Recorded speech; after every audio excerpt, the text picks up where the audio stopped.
Hey guys, Andrew Dowling here and Mitch Kurtz. Thanks for joining us for another episode of the AltMed podcast. Make sure to hit like and subscribe because we've got heaps more content coming out and it's really fun and great and we love it all. Also very good.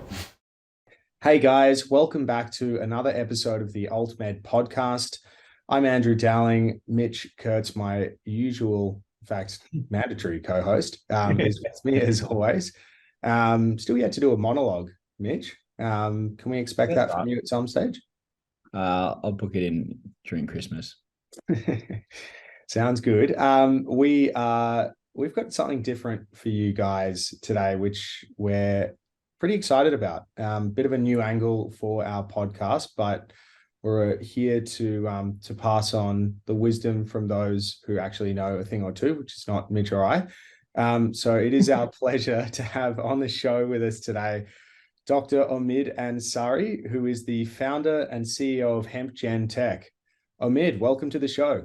Oh, thanks, gents, and thank you for the opportunity to speak. I'm a big fan of your podcast, and then it's the best thing, just to listen to when you're driving from one trial to another one, and you're 3 hours on the road, and say, all right, I'm listening to that, I'm learning that. It's the best thing you can do. Yeah. It's not hazardous from the falling asleep. I was going to say it could be a good nighttime one. Little bit of CBD oil, put on AltMed, get a good night's sleep. We're basically the indica of podcasts.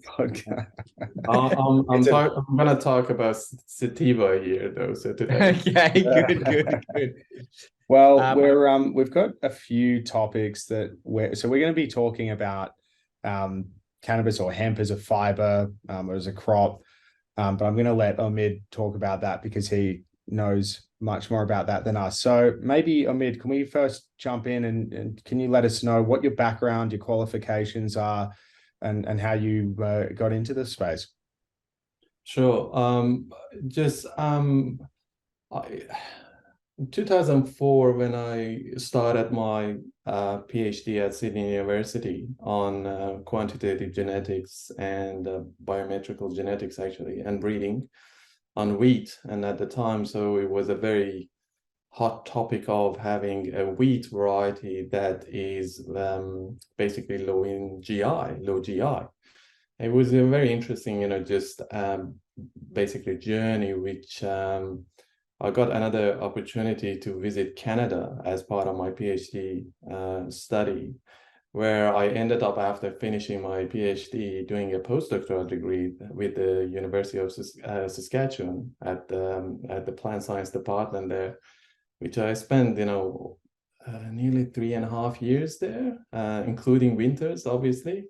And then and it was a very rewarding experience there. From there, I joined North Dakota State University as a research scientist for some time. And then due to some family issues, I had to come back to Australia. And that was the time I joined Grains Research and Development Corporation, or GRDC, if you know about them. And I was there for 6 years. Then I joined the biggest hemp company in Southern Hemisphere called Ecofiber. I'm sure you're familiar with or have heard of it. Yeah. And then up until very recently, which actually my last day at work with Ecofiber was end of October, and so not long ago, and then I started my own company called Hemp Gen Tech, which is a specialized on all aspects of hemp breeding, production, agronomy, and compliances. And we provide this service, to our clients.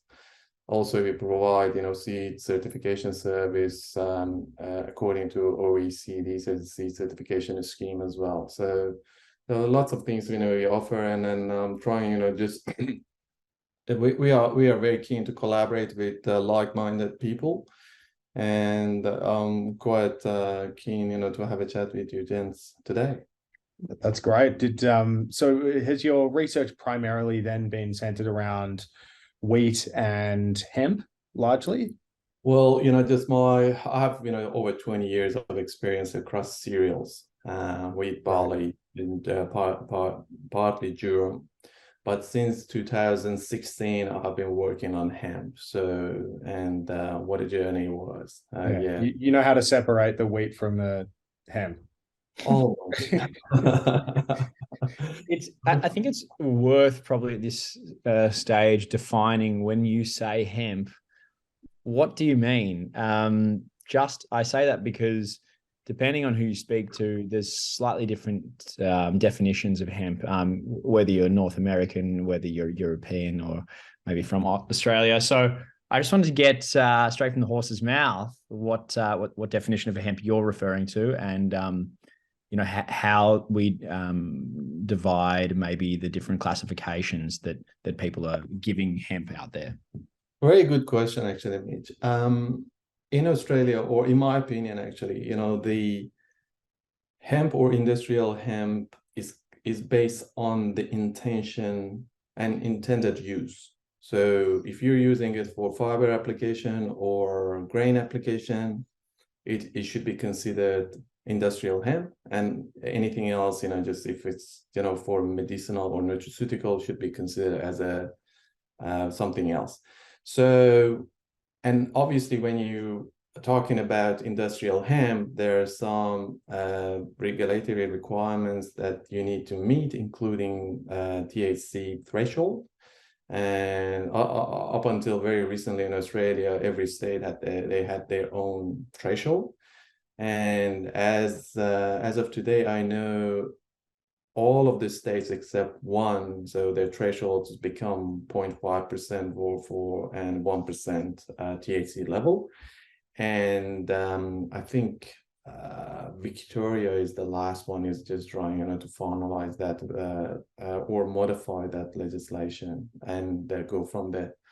So in the US is different story, as you exactly pointed out. So over there, everything with less than 0.3% THC is considered hemp, regardless of whether its application is for fiber, grain, or medicinal. And I think the easiest way to differentiate these is based on the application and end use. So that way, then if your intention is to use it and harvest it for medicinal, then you need to apply for a license from Department of Health. But if you need, you want to grow it for fiber or grain, obviously it falls under Department of Agriculture. And I think this is a good thing, because in Canada, when was it? In a couple of years ago, don't quote me on it, just exact date, they have changed their legislation and put everything, the cannabis plants, everything under one umbrella. And they basically, it's managed by Department of Health, which is very, very cumbersome for breeders and then growers over there, especially when it comes to reporting. And it's because I was there, just recently as part of my Nuffield scholarship, so it was very difficult for them to report or just operate under that umbrella and environment. Okay, so when we're thinking about the power of hemp, right, and we hear about it as, well, it can be used in foods, it can be used in building materials. What do you love about hemp? What can you tell us that makes it different, or why should we be studying it and researching it? Sure. I would say, what is it about hemp that you don't like? So it's everything. It's like cattle. No THC. Oh, there is application for that as well. So just at least just in medicine, put it that way.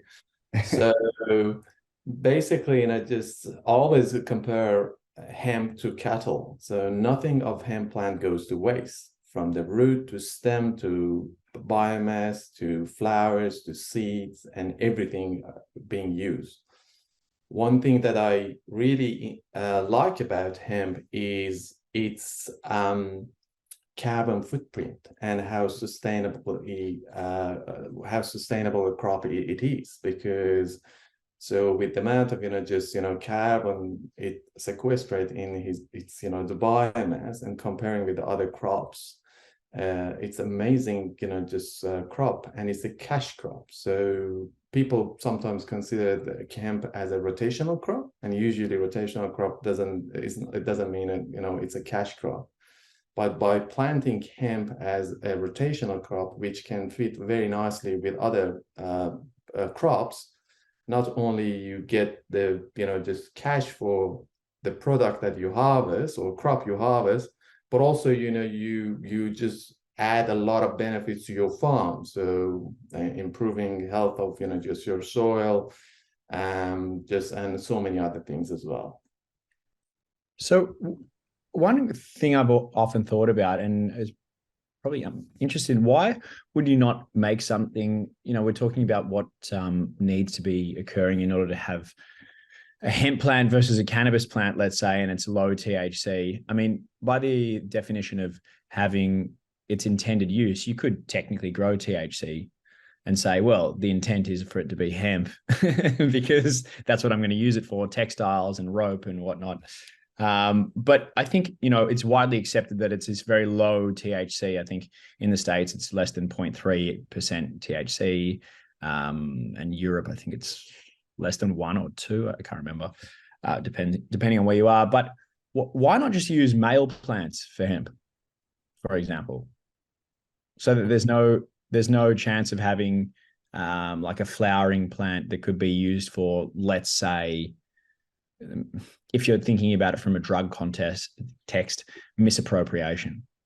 There are a few things here, which, I need to point it out.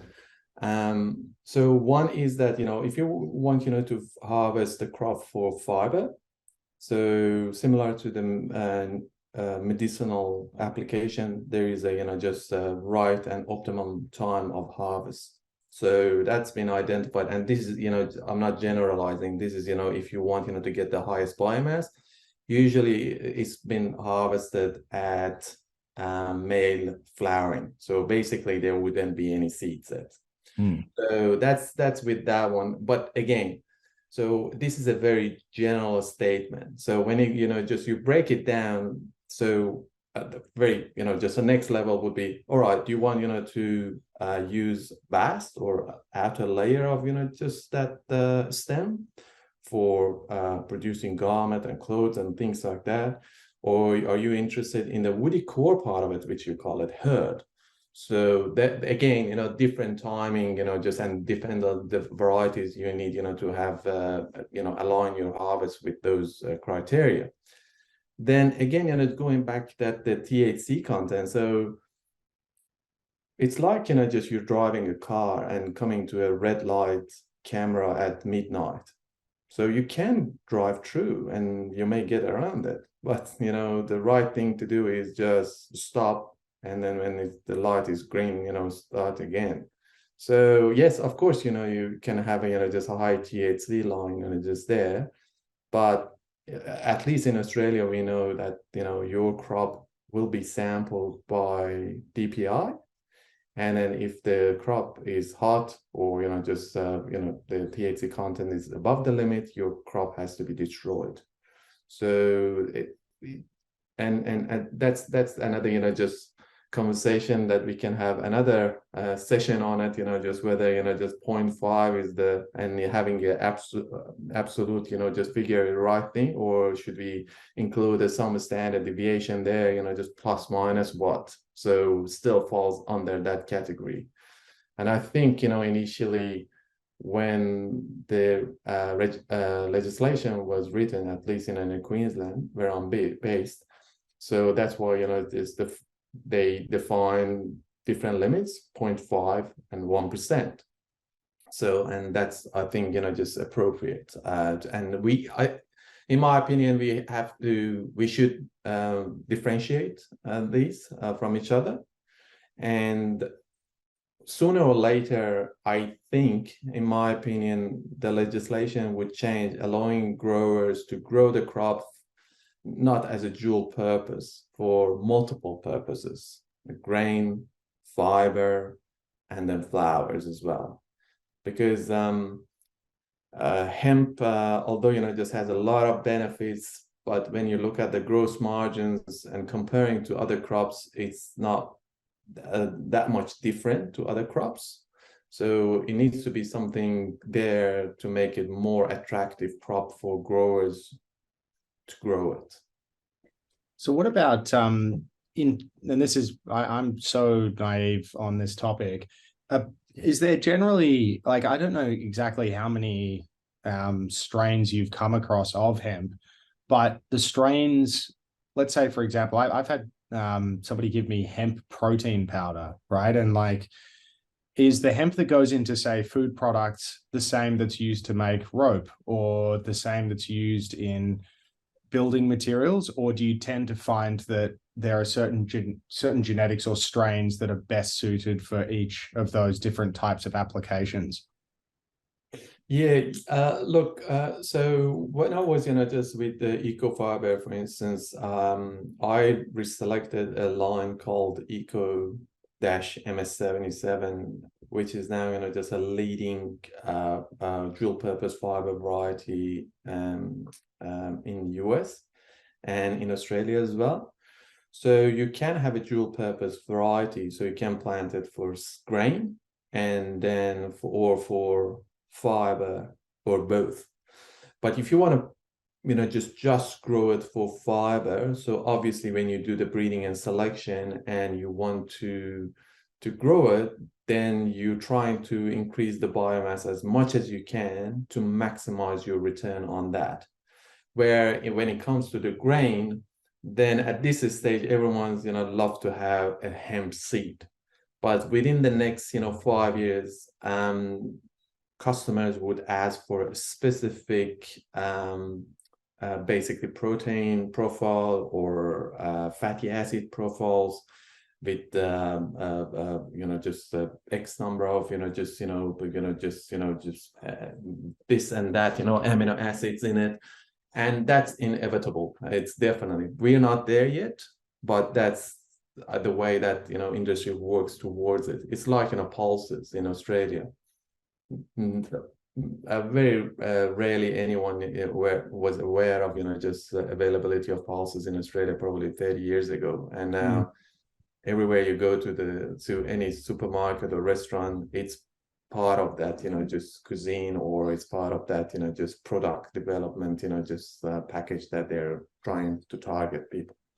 Okay, that was my next question. I was going to say, when we think about cannabis, we think about differentiation in terms of minor cannabinoids, acidic cannabinoids, terpenes, flavonoids, that kind of thing. And I was going to say, how do you differentiate a good hemp strain? Like, what makes you select one over the other? But you've kind of just answered that. But so to summarize, so for if you're getting the fiber for building, you just want whichever hemp strain yields the most biomass, so that you've got as much material to work with, right?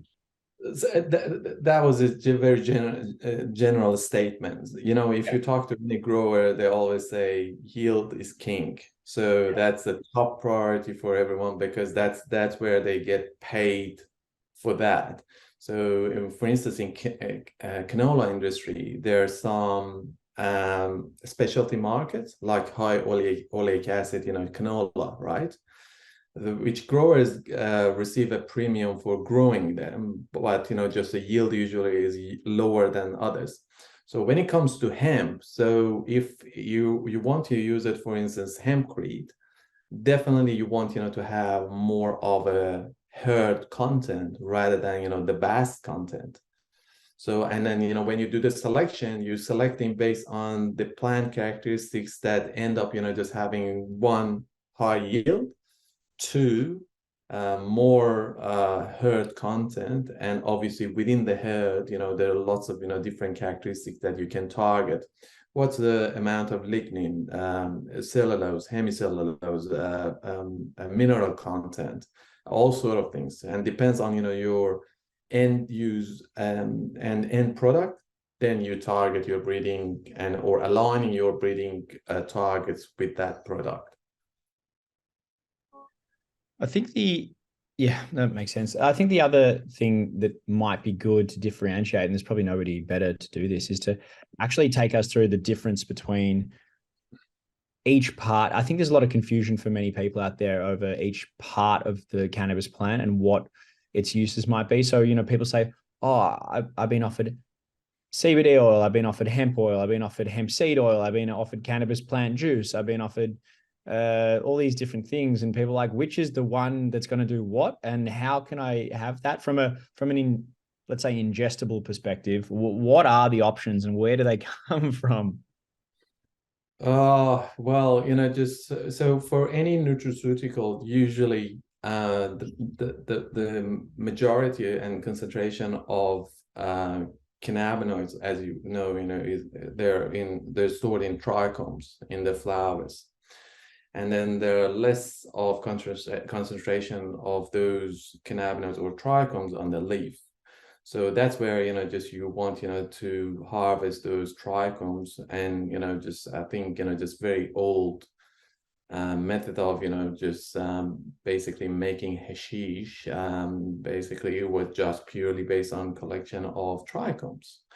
And now these days, just the machines can simply basically harvest just a crop and then separate those dust, if you like, and then process it through different methods, whether it's ethanol extraction, CO2 extraction for medicinal purpose.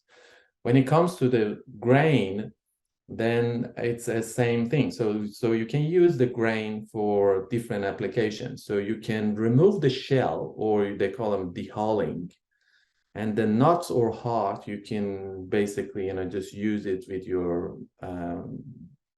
breakfast, mix it with yogurt, you can make a pancake. These are they high fat at all?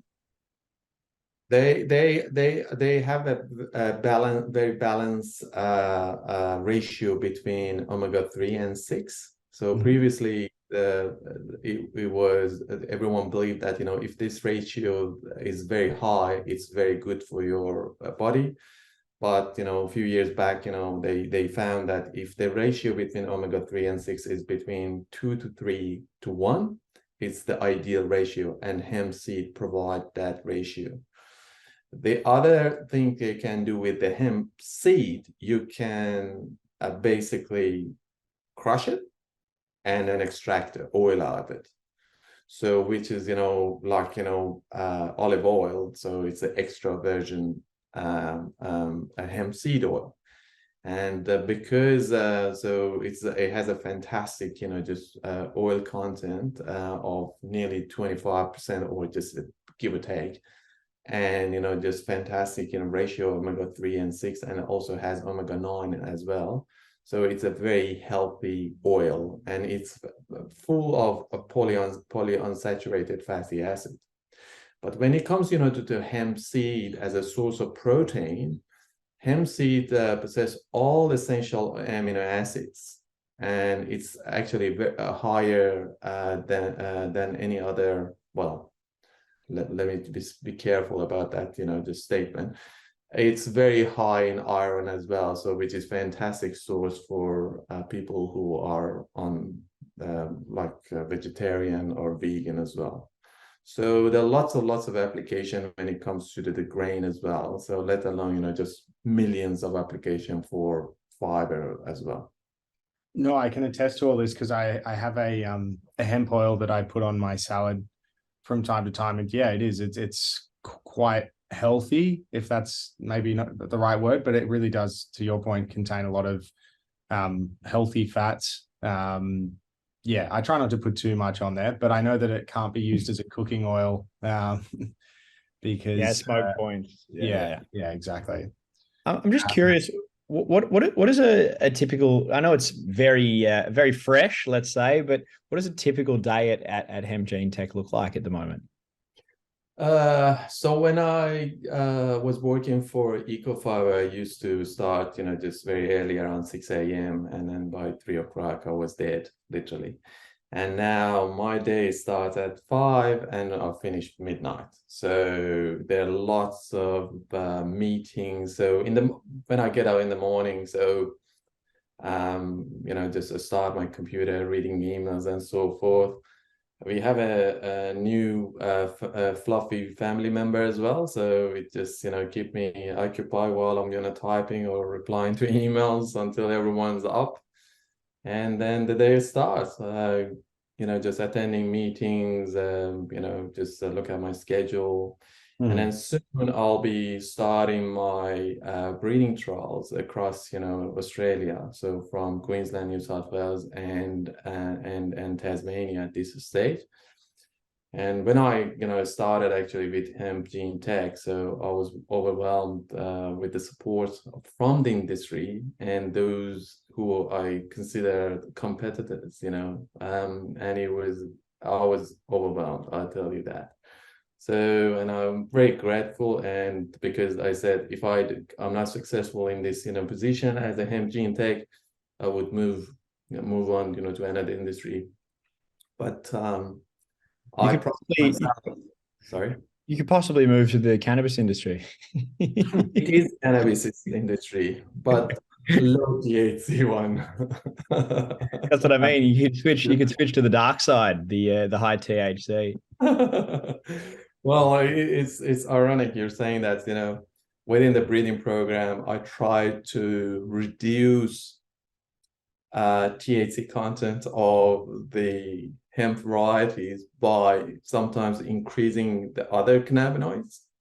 So through any other mean that I have in hand, so whether it's a DNA marker, is just through phenotyping or through chemotyping, any form of shape. Yeah, maybe one day. So we will add on to it. Actually, I have a good collaborator from the dark side, if you like. And then they're very keen to work together because we plan on, just making fantastic crosses between fiber varieties and, just potent, just material in the US. And yeah, see what's going to happen. It's all very exciting, and it does seem to me, and I'm observing at a bit of a distance, that the hemp industry, not just here in Australia but globally, is currently experiencing a resurgence. There seems to be just growing numbers of companies in industry getting involved. Is that what you're observing as well? Absolutely. It's not only there, so it's global. Basically, recently, I'm just trying to find this document. Here you go. Federation of International Hemp Organization. I'm not sure if you're familiar with it or not. So basically, it's an organization, and the members are national representatives from each country. And recently, they forecasted a 2,000% increase in the hemp crop footprint by 2030. Whoa! And yeah. So, and then they said this would require 11.9 million acres of, hemp production. So, I mean, at the moment, as we speak, I think, last year or the entire hemp production in Australia was only 5,000 hectares. So the plan is, to reach 100,000 hectares by, I think, very, very shortly, 2030.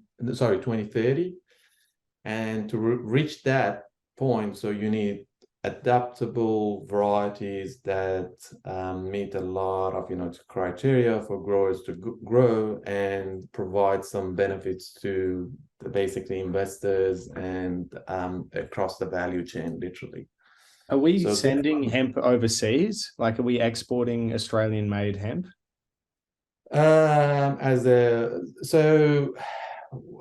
Ecofiber, just started selling planting seed to US as of last year, and continuing on that one. It's a very good, seems like a good business model. But when it comes to products, it seems like, domestic market is not saturated yet. So everything is produced, or at least as far as I know, is being used domestically for food side of it. With the exception of a couple of companies I know, they started exporting to Asia, for instance, and some companies is exporting to US. But when it comes to the food side of it, whether it's a protein or oil, because Canada is next to US, and their cost of production are often less than Australia. So it's a bit difficult to compete there. So, and I'm not aware of anyone's exporting to Europe. So for food, but fiber export, is happening, and we need more of a hemp processing, fiber processing facility in Australia to be able to export. There are lots of just buyers out there in Asia at the moment. They're willing to purchase and hemp fiber from Australia, but they need very, very, they're very particular about the specification that they need, really. Yeah, I'm just curious. We would talk about a lot, THC and CBD when trying to define hemp. Is there much to do with minor cannabinoids like CBG, CBC, CBN, these types of things? Like, I mean, technically, are we really just focusing on THC because that's the one that can be used recreationally? When trying to define hemp, do the other cannabinoids come into it at all? Like, what's your position on that? As far as I know, just other minor cannabinoids are not legislated at the moment. So basically, for instance, if you have a variety that is high in CBDVA, which is a minor cannabinoid, or THCVA, or anything like that, it's so long as the THC content meet the requirements, so you're okay to grow it. But Right. again, that's why I think it's very important, to consider the intention rather than the absolute figures. So if you grow it for fiber or grain, obviously, you need to just be able to show and demonstrate that your planting seed, just produce crops that meet those THC limits. Yeah. So It doesn't really matter. I guess when you're using it for that purpose, that, as you said, the end purpose, it's more about that fibrous material than it is anything that you might extract. Although, when you're trying to think about ways that you could appeal to hemp growers beyond just the, raw material, and how could they maybe turn some of that cash into some, obviously when things are a little bit more legalized. But when you're considering turning that into a more profitable crop, that would make sense in that scenario as well. Even if you wanted to keep it under the hemp, you're just grabbing something from the garden is what it looked like on the screen. No, actually, yeah. So that's my favorite. A breeding line, advanced breeding line. Just that I was working on. And I when it comes to hemp, I tried not to use the word strain. I don't know why we're trying to reinvent the wheel. So where with any other crop, we call it cultivar or varieties or anything like that. So I stick with variety or cultivar. So, but this one is not a cultivar. This was just an advanced breeding line, so it wasn't registered yet. So yeah. Right. And I was looking through. You've actually written quite a few research papers along the journey, or you've been involved in. I'm not sure if they're exclusively just yours or if they're collaborations. But if you had to choose, say, one out of the bunch, what's your favorite, most famous piece? Is there anything in there that's Come on, Mitch, you're gonna put me in trouble now. So all right, And preferably, have you got Of one course. that like is sort of understandable at a 12-year-old level? I'm just for me. well, I was asking for myself, but all right, I'll throw you under the bus. No, most of the papers, we publish, it's in collaboration with universities or research organizations, and it's mainly on germplasm development, pre-breeding and breeding with occasional papers on other aspects like just food quality and antioxidant properties of hemp. But one of one of the students who I worked with just and had a privilege of supervising him, Dr. Luca De Prado from Murdoch University. So he finished his PhD just I think about 6 months ago. He's gonna kill me so if I don't know the exact time. So and then he published just a series of fantastic papers on one of them was on the phytoremediation aspects of hemp, which I like, and then the effect of nitrogen and phosphorus and other aspects, not only on biomass, but also on cannabinoid level. So whether you want, if you want, to increase the CBD, should you use more phosphorus or less phosphorus, or more nitrogen or less nitrogen? So there are lots of talk about, just the varieties, but one thing that is missing, actually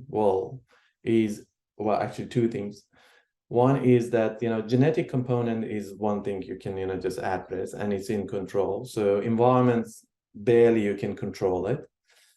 The last one is the management of it. So management, when it comes to the management, excuse me, it's a fertilizer management, irrigation, pesticide management, all of those. And there is all, just interaction between genetics and environment and the management.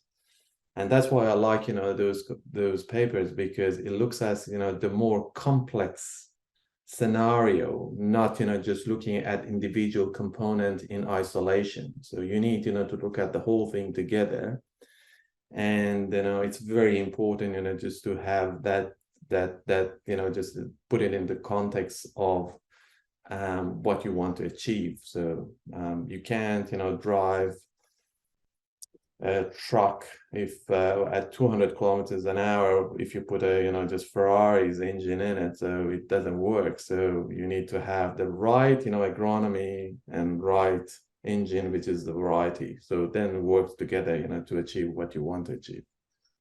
So can I just one thing, I'm not sure if you touched on it already, but we talked earlier about the THC thresholds. Are there CBD thresholds for industrial hemp? Yes, at the food at the food application, not at the crop. So at the crop level. So for the crop, the way I understand, so you only need to meet the requirements of THC. But when you produce the product, food product, and then there are very specific standards as set up by FSANS. So, and you have to demonstrate that your product meets all of those requirements. Like, I think for THC is 5 ppm or something like that. I don't remember exactly what was it. And then there is another one for CBD or other cannabinoids as well. So, and then also for total cannabinoids.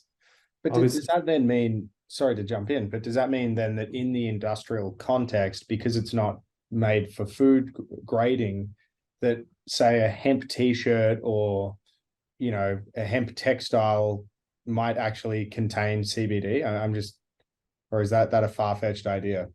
Well, I mean, because just usually when you grow the hemp crop, so for fiber, it's quite different from just basically grain for food application. For fiber, mainly you use stem, really. So you're not using anything else. Right. And as we know, just near to non-cannabinoid content on a stem itself. So you would be quite safe. But that's a good idea if you can blend CBD with the garment.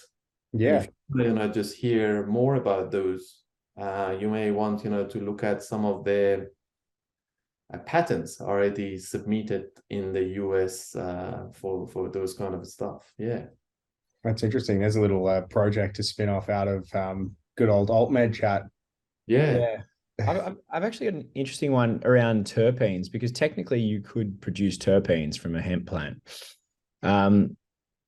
We have this situation in Australia where anything from the cannabis plant is considered a scheduled medicine, even terpenes that are cannabis derived.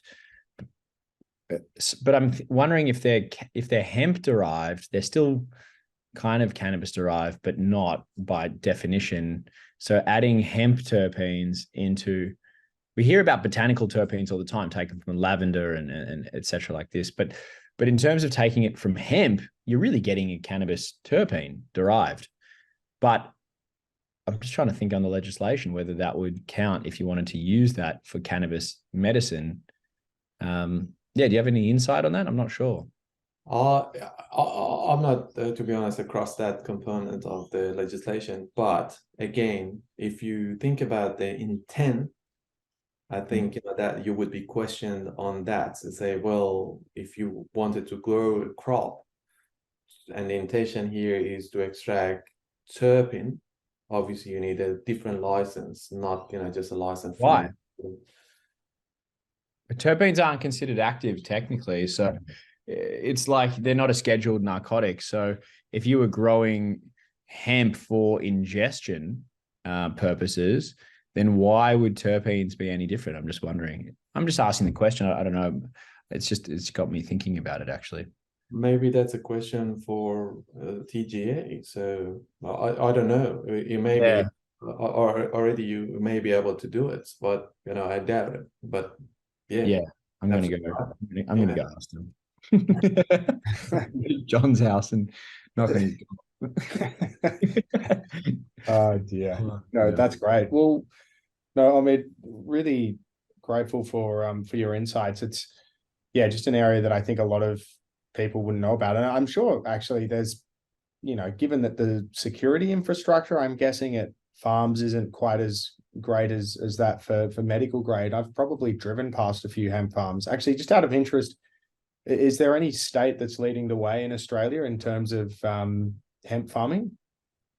Yeah, absolutely. So Tasmania is just leading that at the moment. So, and I assume, most people across Tasmania at least once came across a hemp crop. So, because some of them are very close to highways and things like that. Right. It's not there's no taboo anymore for them. So, oh, that's hemp. Oh, okay. And many occasions, some of my trials were side by side to puppy farm. So there were puppy. Oh, wow. Next to it was, hemp.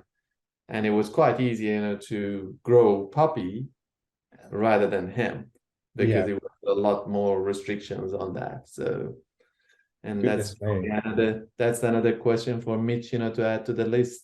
Yeah. So it's growing every day. Stop into one farm to get some opioids, walk next door, get yourself some stems to make some rope. It's all happening down in Tassie.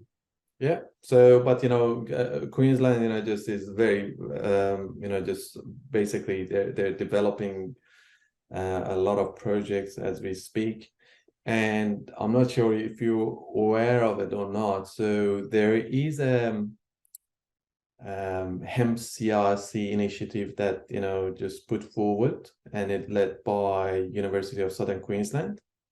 So, and there would be a bid that will be submitted to government. So, and usually the way CRC works, the government match $1 to $1 from input from industry and matching fund by government. I think at the moment there is expectation is about $80 million program across just over 10 years. So, and involving different universities, obviously HGT just is a key partner to that MCRC as well. So, and I'm encouraging, just all of your listeners, if they haven't, heard of that, just search HempCRC and it will pop up definitely. So we need to work together collaboratively and, to take the industrial hemp in Australia to the next level. Otherwise, before we know it, we won't have any industry at all. So, and Okay. we're all into it together, basically.